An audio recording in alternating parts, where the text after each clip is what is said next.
muito bem-vindos. Uma alegria para mim ter cada um de vocês aqui nessa última parte agora do Evangelho de Marcos que vamos estudar. O Evangelho de Marcos, então, ele é dividido em dois grandes blocos, tratando do servo sofredor.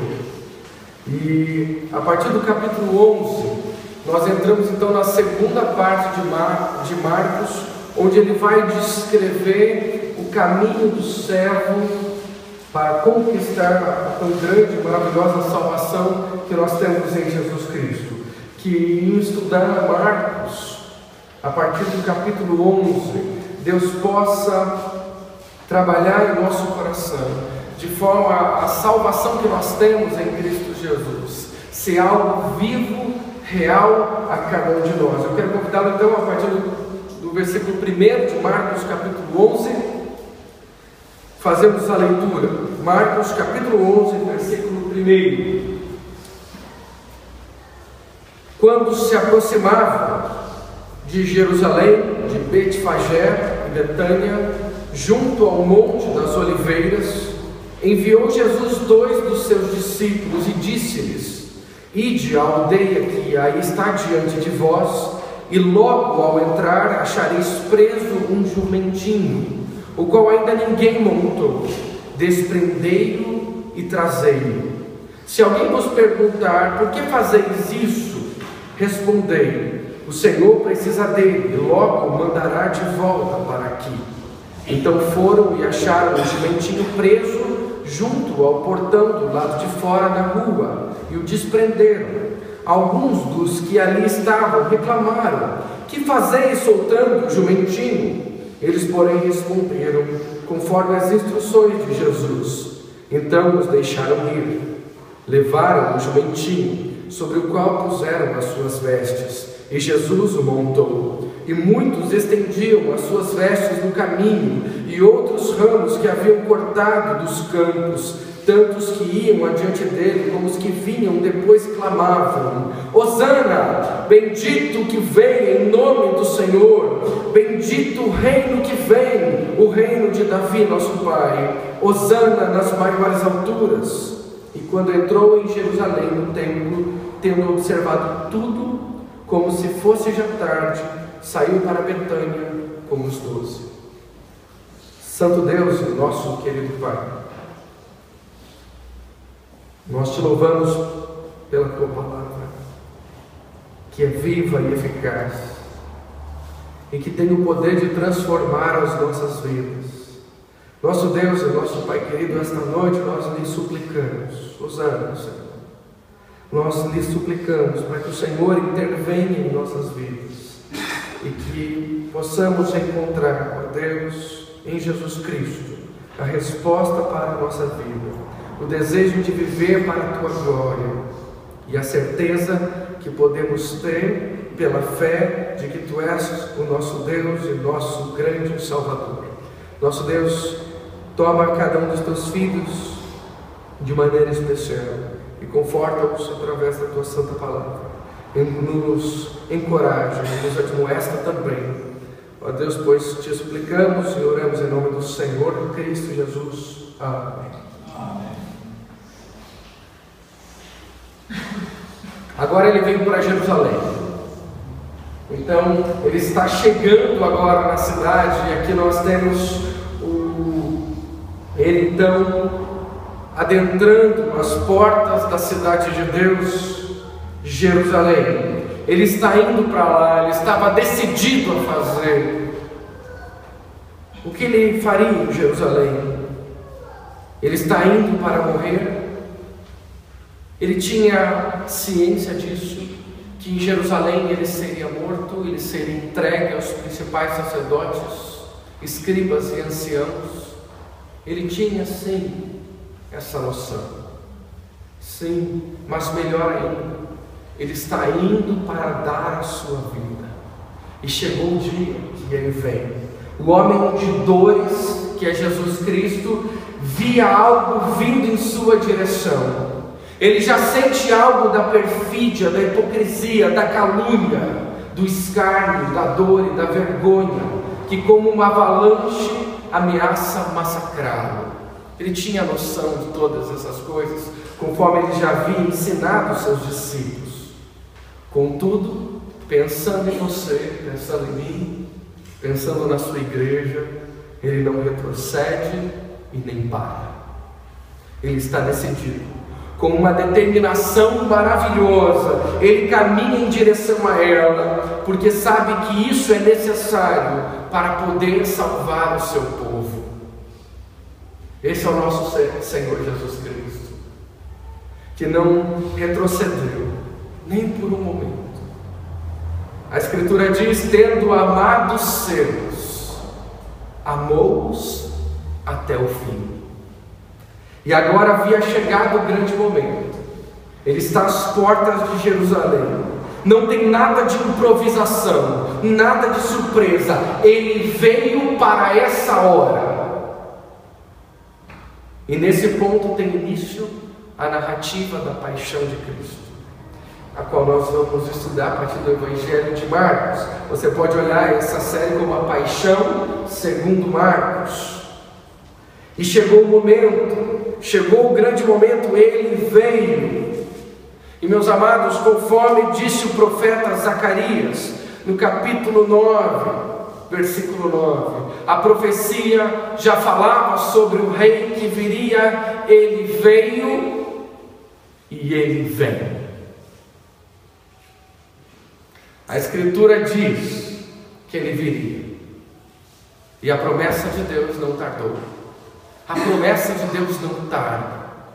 E da mesma forma como ele veio, um dia ele virá também. E esta é uma grande certeza que podemos ter: ele vem. Quando Jesus vier, o que ele encontrará em sua vida? O que ele vai ver quando ele vier? O que ele vai encontrar quando ele vier? Hoje nós temos, como aquele povo, somente uma promessa do Messias que viria. Mas nós, como igreja, temos a promessa do Jesus que virá. E ele virá, ele vem. E essa é a primeira grande certeza a respeito ao Senhor Jesus Cristo. Cumprindo a profecia, Jesus Cristo veio, e ele descreve exatamente a maneira como era para ser. Da mesma forma, montado num jumentinho, ele veio. E eu quero que você possa exclamar agora, juntamente comigo, juntamente com o povo de Deus: Hosana! Bendito o que vem em nome do Senhor Jesus Cristo. Eu espero que você levante amanhã isso, e a volta e a vinda do Senhor possa ser uma grande realidade na sua vida. Hosana, bendito o que vem em nome do Senhor. E foi o que aconteceu na entrada triunfal aqui. O evento anterior não está registrado em Marcos, mas ele veio de Betânia e ele tinha acabado de ressuscitar a Lázaro. Então ele ressuscita Lázaro, ele faz uma grande obra na cidade de Betânia, e agora ele está vindo. Juntamente com ele vêm os seus discípulos e mais uma multidão com ele, maravilhada do milagre que havia acabado de ser realizado. Muitos dos discípulos e do povo acompanhavam Jesus para Jerusalém. Ele não veio sozinho.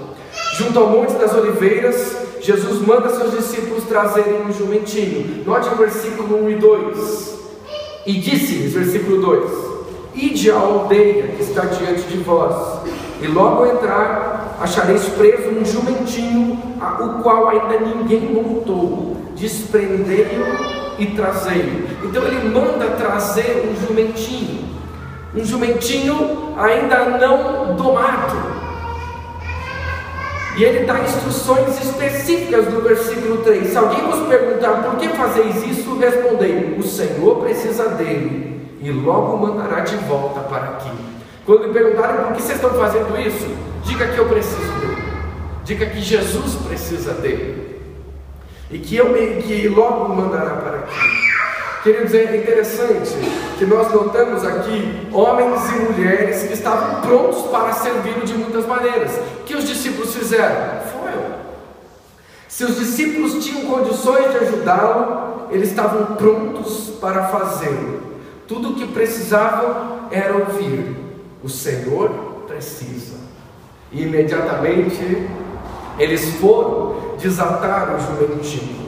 Também nos dias de hoje, meus amados, há uma necessidade urgente de se ter um grupo amplo de seguidores e apoiadores do Senhor.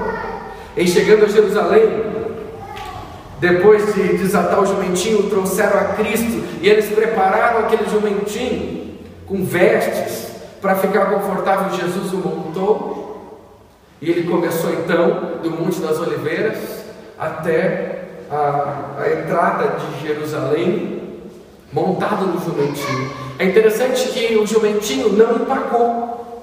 Imagina você montar um jumentinho chucro. A primeira coisa que eu perguntei, um jumentinho que nunca havia sido montado por ninguém, mas Jesus Cristo é Senhor de tudo. E aquele jumentinho prontamente se submeteu ao senhorio do Senhor Jesus Cristo. E lá vai Jesus Cristo montado em um jumentinho, e as pessoas iam correndo adiante dele e gritavam: Hosana, Hosana, bendito que vem em nome do Senhor. Estendiam as suas próprias vestes e cortaram folhas de palmeiras e colocaram no chão. E Jesus estava chegando a Jerusalém. Sabe o que quer dizer Hosana? Hosana quer dizer salve agora, salve agora, salva-nos agora, ou salve nós suplicamos. Isso quer dizer Hosana. Enquanto eu estava estudando esse sermão, um dos dias à noite, minha esposa me ligou e ela me disse o seguinte: querido, vem para casa para fazermos um cultinho doméstico. As crianças estão aqui esperando. Eu falei: querida, eu estou absorto no estudo hoje, eu estou estudando, preciso continuar esses estudos. Toca você hoje, tá bom? Um cultinho. E aí eu continuei estudando, e qual foi a palavra que veio? Hosana, salve Senhor, salve agora. Eu falei: Senhor, estou indo para casa agora, tá bom? Fechei tudo, fui lá para casa. Gente, vamos lá, vamos falar sobre a salvação aqui, não vamos deixar isso para depois, é agora o momento. E eles tinham essa necessidade: Senhor, salve agora. E Jesus então estava chegando. Não era qualquer pessoa, meus amados, era o Salvador, aquele que vem, aquele que virá. E diferente do exército romano, Jesus então, ele vai montado no jumentinho. Geralmente o general romano não entrava numa cidade dessa forma, ele entrava montado num cavalo branco, geralmente que puxava a sua biga revestida de ouro. Juntamente veio todo o exército e todos os conquistados. Jesus diferente, ele não vem como um imperador, um general romano, ele vem como um príncipe, o príncipe da paz. O jumentinho era um animal associado com a busca da paz, mostrando que quem estava chegando era o príncipe da paz. É assim que Jesus vem para as nossas vidas. Quando Jesus está chegando, ele vem como um maravilhoso conselheiro, o Deus forte, o Pai da eternidade e o príncipe da paz. Talvez o seu coração é um coração que está agitado, gritando, um coração que está angustiado. Eu quero dizer que Jesus é o príncipe da paz, e que Ele tem esse poder nas nossas vidas de nos trazer a paz. Uma paz não que o mundo tem, mas uma paz que excede todo entendimento, porque Jesus é o príncipe da paz. Você já convidou Jesus para vir para a sua vida? Você já convidou o Senhor Jesus Cristo para fazer parte da sua vida? Jesus Cristo é o príncipe da paz, e você precisa fazê-lo agora. Hosana, salve agora. Hosana, salve, nós te suplicamos, porque se Jesus não ser o seu Salvador, provavelmente Ele vai ser o seu juiz. E aí a cena muda de figura. porque ele é aquele que vem, mas ele também é aquele que observa. Note o versículo 11 de Marcos capítulo 11. E quando entrou em Jerusalém no templo, tendo observado tudo, como se fosse já tarde, saiu para Betânia com os 12. Jesus é aquele que conhece as nossas vidas como ninguém. Ele observa tudo. Ele chegou com autoridade. Ele foi até o templo, ele começou a observar. E ele observou tudo. Nada lhes passou desapercebido. Ele fez um levantamento total. Ele fez um levantamento completo. Nada escapou da sua checagem. E depois de observado tudo, então ele sai. Tá bom? Ele volta. Não seria prudente ele ficar em Jerusalém aquela noite. E ele volta para Betânia com os 12. Note o versículo 12. No dia seguinte, quando saíram de Betânia, teve fome. E vendo, note vendo, ele observa, e vendo de longe uma figueira com folhas, foi ver se nela porventura acharia alguma coisa. Aproximando-se dela, nada achou, senão folhas, porque não era o tempo de figos. Então lhe disse Jesus: nunca mais, nunca, jamais, como alguém fruto de ti. E os seus discípulos ouviram isso. Jesus é aquele que conhece tudo e tem observado tudo. Ele é aquele que sonda mentes e coração. Aquele que tem olhos, como diz o Apocalipse, como chamas de fogo. Nada encoberto. Aquele que sabe de todas as coisas. Não podemos esconder nada daquele que é o Deus vivo. Nesse exato momento, Jesus está olhando para as nossas vidas. E Ele não está atentando para a aparência. Ele está atentando para aquilo que nós somos. Ele olha e ele enxerga o coração. Nada se pode esconder do Deus vivo. Por que tentamos fazer isso? Porque precisamos compreender esse Jesus aqui, que está a observar todas as coisas. Nesse outro dia ele teve fome. E ele, de longe, ele observa uma figueira. Era uma figueira diferente das outras, porque ela tinha folhas.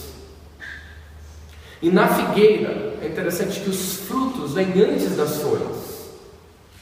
Os frutos nascem antes das folhas. Ele olha uma figueira de longe, ele vê o que? Ele vê folhas. E ele diz: essa figueira tem fruto.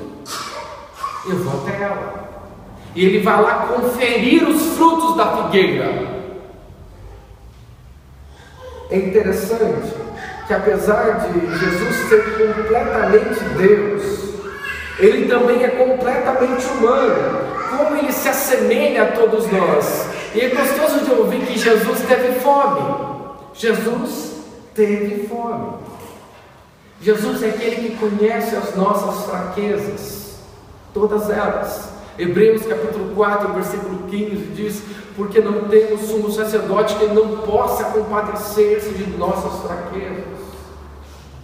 Ele conhece as nossas debilidades. E nós não precisamos esconder de Jesus Cristo. Um dos poemas que eu vou colocar para você, eu achei lindo um poema. Olha o poema. Você tem tido fome, minha criança? Eu também precisei de pão. E eu achei lindo esse poema. É um poema de geladeira mesmo, para a gente lembrar. Como Jesus se compadece de nós. Como Jesus entende as nossas necessidades. E Ele vai até a figueira. Ele vai para procurar frutos nessa figueira. Jesus, vendo a figueira de longe, vai até ela. Contudo, ela não tinha nada, além de folhas. Ela prometia muito, mas não produzia nada. E aí fica um grande alerta para as nossas vidas. Jesus, ele vem E Ele procura por frutos na nossa vida. Jesus virá, e Ele vem. Quando Ele vier, o que Ele vai procurar? Ele vai procurar por frutos. Essa árvore infrutífera, era um quadro perfeito de Israel. Jesus estava ensinando os discípulos quando Ele amaldiçoa a maldição que era aquela figueira. Assim, são aqueles que se parecem com verdadeiros cristãos, mas têm só aparência. São loquazes na conversa, profundos na especulação teológica, mas são absolutamente estéreis, infrutíferos em toda boa obra. Tem folhas, tem uma folhagem exuberante, mas não tem frutos.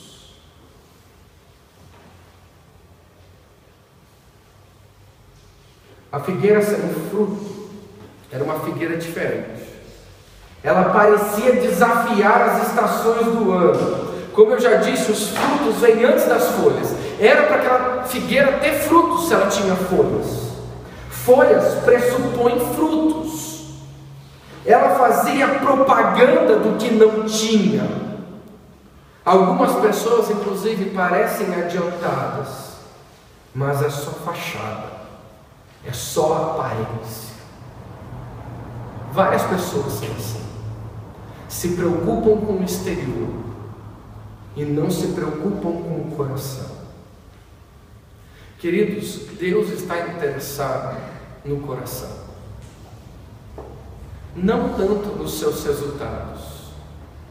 Deus está interessado naquilo que você é, não naquilo que você faz somente.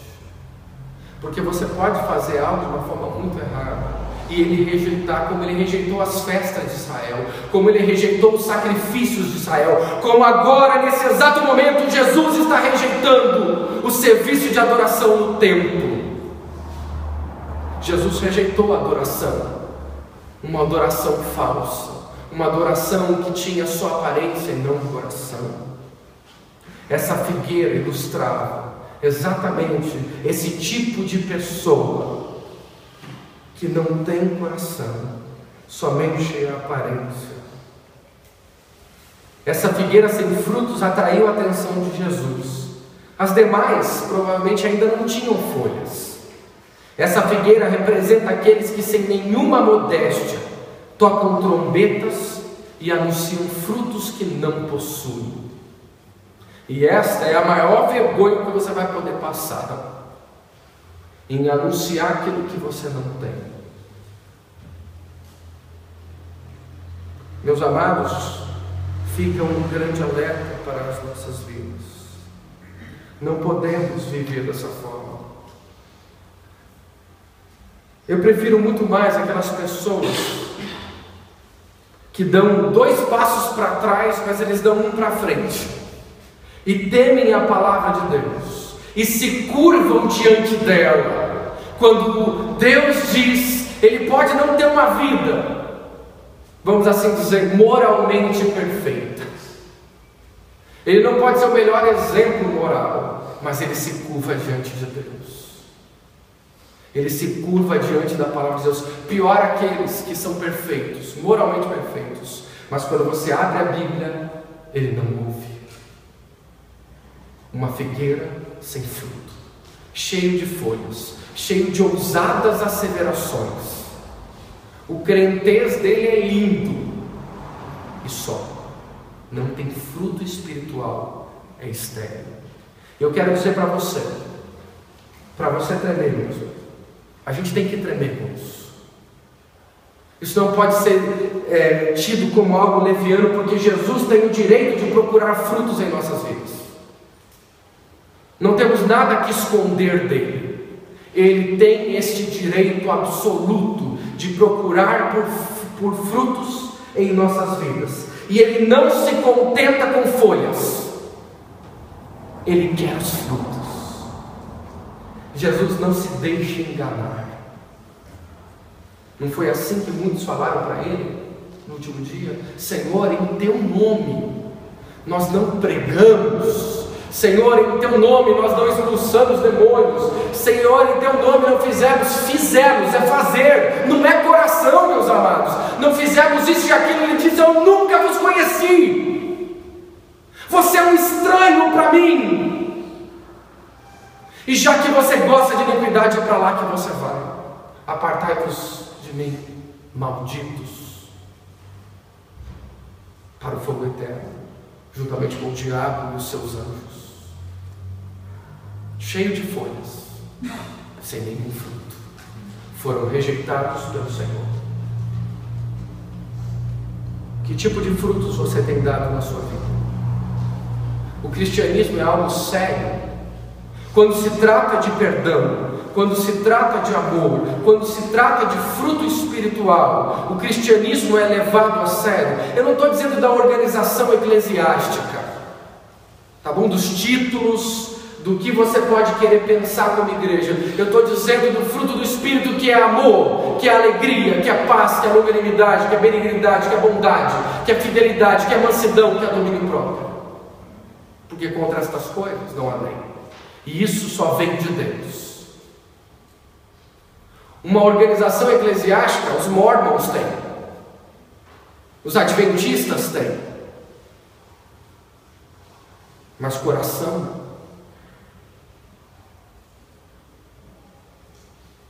eu estou falando de frutos espirituais na nossa vida, para nós mudarmos. Que frutos eu tenho dado? Que frutos eu posso apresentar hoje para o meu Senhor Jesus Cristo? Talvez você não tenha muita coisa, mas você pode chegar para Deus e dizer: eu tenho um coração perdoador. Talvez você não tenha muita coisa que você fez, mas você tem um coração submisso. Talvez você não tenha muitas estatísticas para apresentar, mas você tem uma intimidade com Deus que só Ele conhece. Ele busca por frutos espirituais na nossa vida. Ele está procurando agora, nesse momento. Ele está dizendo: eu morri, eu verti meu sangue, para que você tivesse o poder da ressurreição correndo em suas veias. Ele está nos dizendo: não há desculpa para você não ter um fruto espiritual. Eu fiz isso, fui eu que entrei em Jerusalém, desafiando a tudo e a todos. Está procurando frutos em nossa vida. Eu quero dizer: Ele é aquele que vem julgar, e Ele tem absoluta autoridade. Versículo 15, olha o que Ele faz. E foram para Jerusalém, entrando Ele no templo, passou a expulsar os que ali vendiam e compravam. Derribou as mesas dos cambistas e as cadeiras dos que vendiam pombas. Não permitia que alguém conduzisse qualquer utensílio pelo templo. Também nos ensinava e dizia: não está escrito: a minha casa será chamada casa de oração para todas as nações. Vós, porém, a tendes transformado em covil de salteadores. E os principais sacerdotes e escribas ouviam estas coisas e procuravam um modo de lhe tirar a vida, pois o temiam, porque toda a multidão se maravilhava de sua doutrina. Em vindo à tarde, saíram da cidade, e ele vem com autoridade. Imagine Jesus entrando no templo, e ele vem com autoridade. Ele diz: olha aqui, vocês não vão transformar a casa de Deus num covil de salteadores. A igreja de Deus não é para benefício próprio. A igreja de Deus é a casa de oração para abençoar todas as nações. Esta casa é para abençoar vidas, e ela deve cumprir esse papel. Jesus então entra no pátio dos gentios. Que espetáculo deplorável! A impressão que aquilo era um mercado e não um lugar de adoração. Hoje em dia a igreja tem se transformado em tantas coisas, menos casa de oração.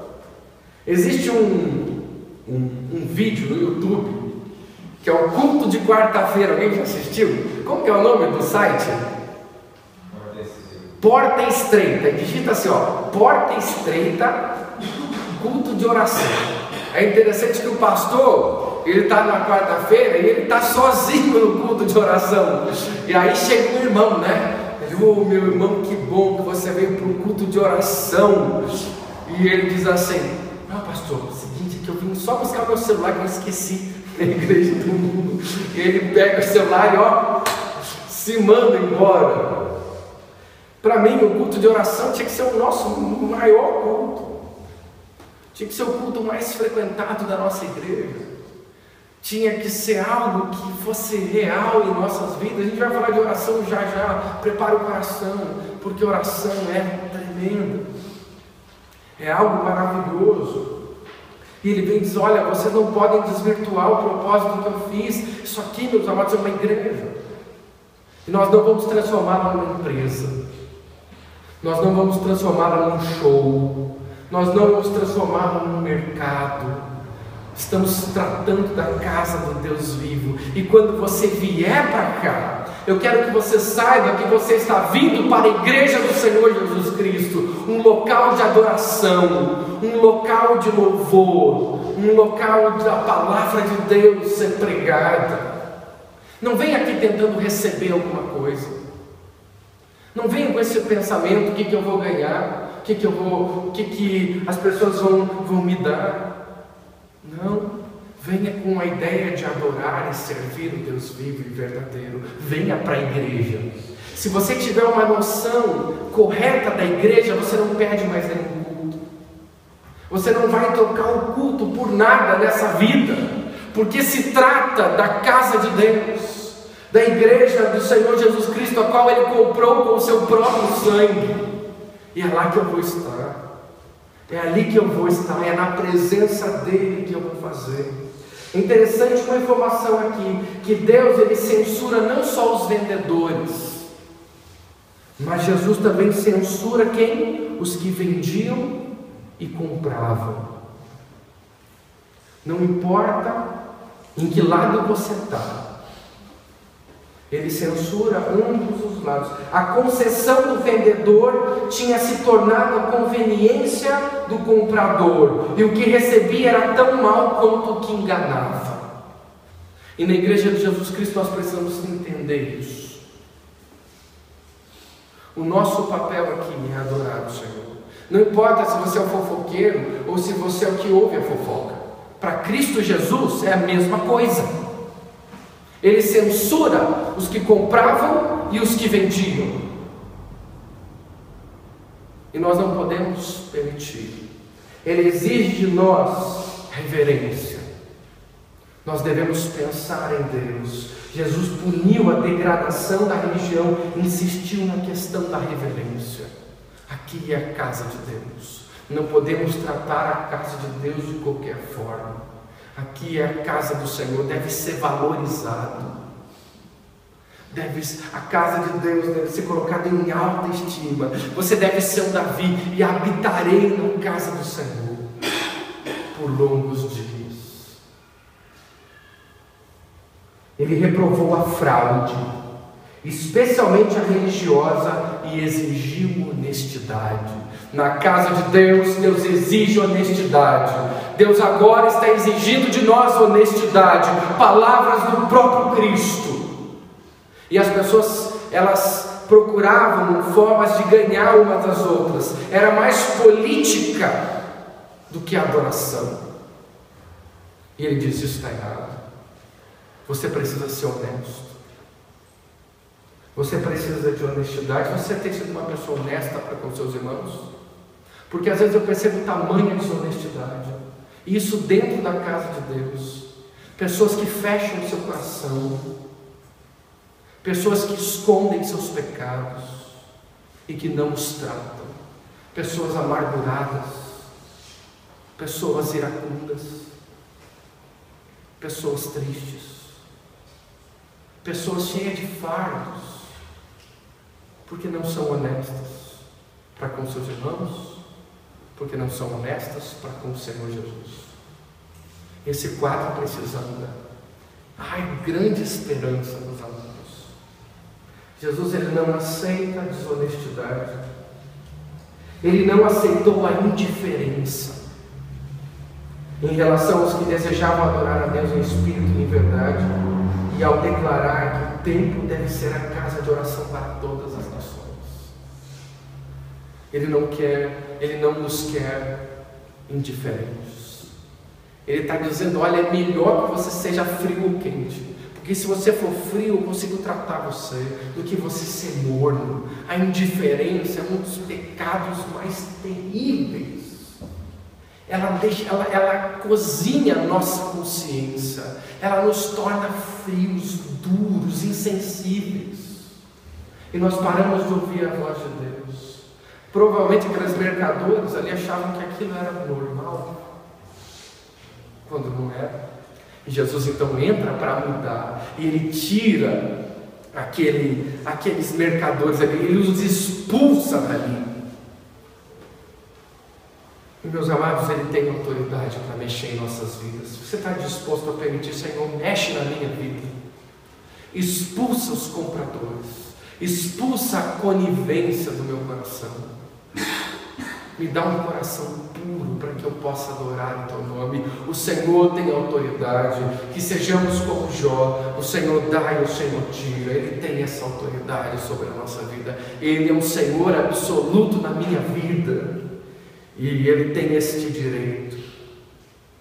Como Jesus é adorado através da sua vida, em espírito e em verdade ou em aparência. E meus amados, terminando hoje à noite, eu quero dizer para você que, ao mesmo tempo que Ele tem autoridade para julgar, que esse Senhor Jesus Cristo, Ele é misericordioso de uma forma que você nem compreende, de uma forma que você nem sonha. Algo maravilhoso que pode fazer parte da sua vida hoje. Olha, capítulo 20, ele não usa um homem, ele usa uma figueira para que você não vire uma figueira. Ele diz: e passando eles, versículo 20, pela manhã viram que a figueira secara desde a raiz. Então Pedro, lembrando-se, falou: mestre, eis que a figueira que amaldiçoaste secou. Ao que Jesus lhe disse: tende fé em Deus, porque em verdade vos afirmo que se alguém disser a este monte: ergue-te e lança-te no mar, e não duvidar no seu coração, mas crer que se fará o que diz, assim será com ele. Por isso vos digo que tudo quanto em oração pedirdes, credes que recebestes, e será assim convosco. E quando estiverdes orando, se tendes alguma coisa contra alguém, perdoai, para que o vosso Pai Celestial vos perdoe as vossas ofensas. Mas se não perdoardes, também vosso Pai Celestial não vos perdoará as vossas ofensas. E aquela figueira, então, num período tão curto, provavelmente de 24 horas, ela seca. É interessante que essa árvore, Jesus não amaldiçoou essa árvore. A gente pode ter uma ideia que Jesus amaldiçoou, mas não, ele não amaldiçoou. Essa árvore já era uma maldição, ela já não produzia fruto. Ela já era uma maldição. O que ele permitiu é a coisa pior que pode acontecer na vida de alguém: fique como está. Esta é a pior sentença de Deus para alguém no mundo.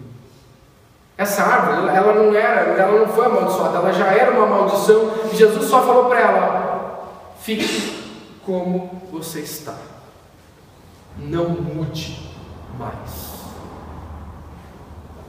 E queridos, ele sentenciou essa figueira a ficar dessa maneira. Esse é o maior juízo de Deus ao homem.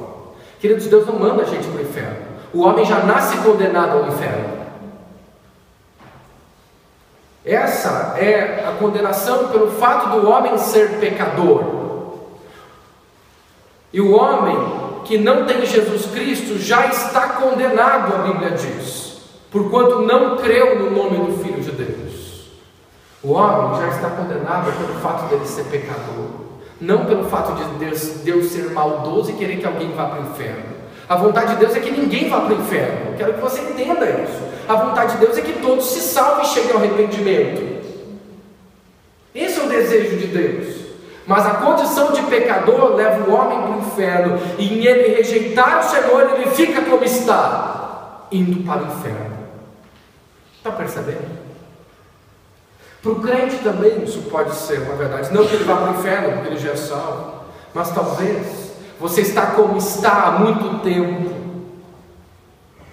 e Deus está permitindo você a viver em sequidão, para você perceber o quão ruim é viver longe do Deus Altíssimo.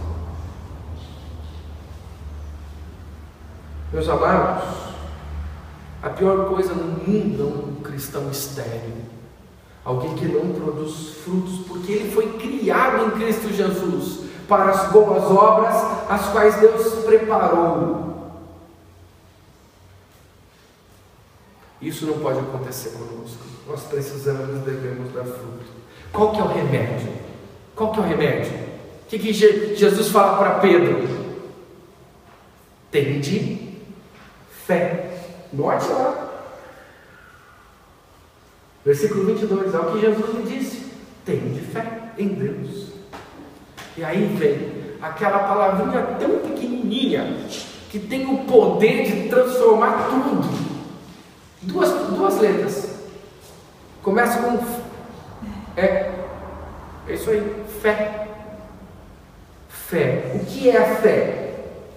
O que é a fé? Eu coloquei assim, já que estamos falando de figueira. O tronco da árvore da salvação, cuja raiz é a graça e cujos frutos são as boas obras.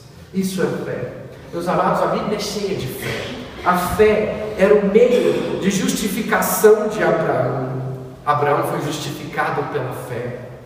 O imã que levou Moisés para longe dos prazeres do Egito, para que pudesse compartilhar a sorte do povo aflito de Deus. A fé foi a força que derrubou as muralhas de Jericó. O segredo que habilitou Ruth a fazer a sua bela confissão. A arma que matou Golias e destruiu as forças de Senaqueribe. O fator decisivo no Monte Carmelo, o escudo que protegeu Jó no meio de suas provações, a focinheira que fechou a boca dos leões de Daniel, o remédio que curou o servo do centurião e muitos outros. Todos os homens que viveram para Deus, viveram pela fé, confiando não em si, confiando em Deus.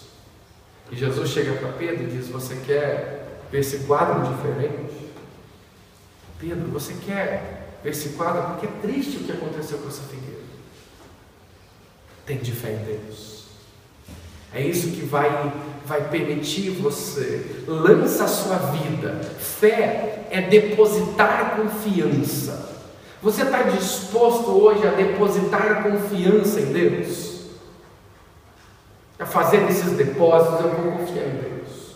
Eu não vou confiar na minha força, eu vou confiar em Deus. Queridos, tenha fé. Viva pela fé.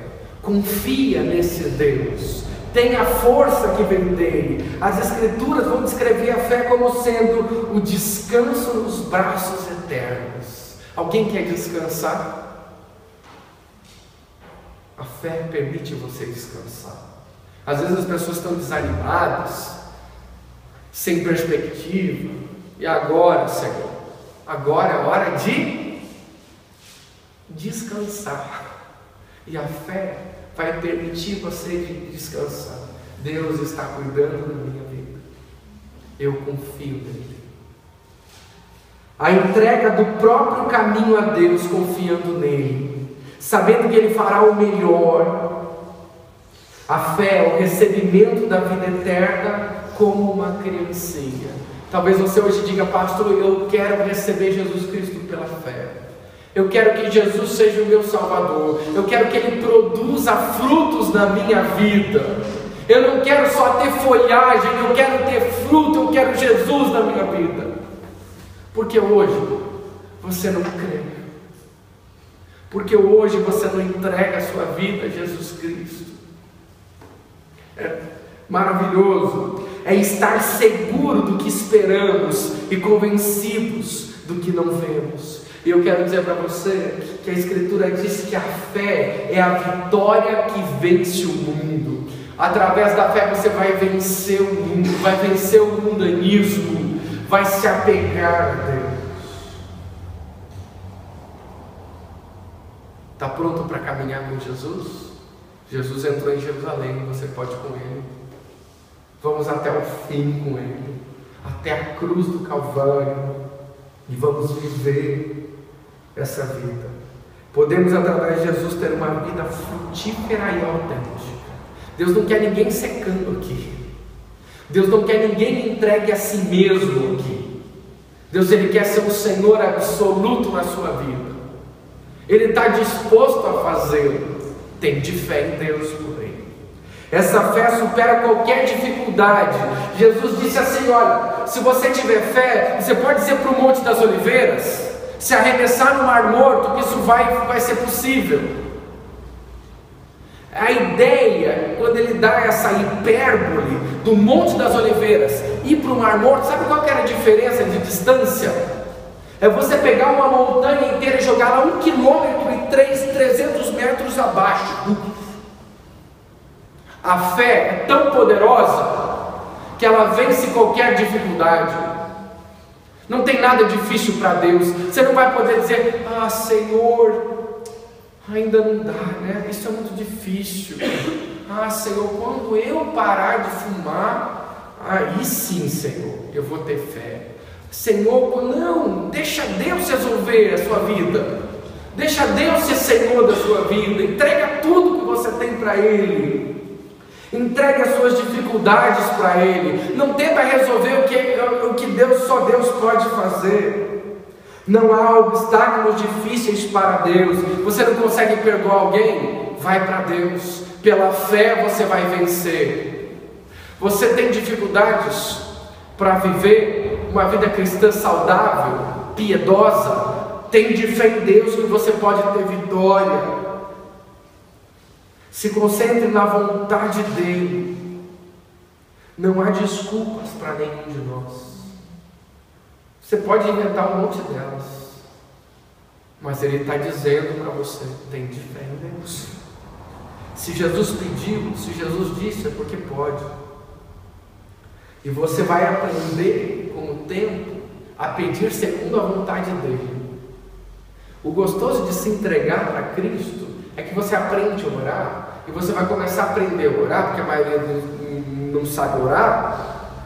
A maioria é criança na oração, fica pedindo: Senhor, me dá um Lego, Senhor, me dá isso, me dá aquilo outro, resolve meu problema ali.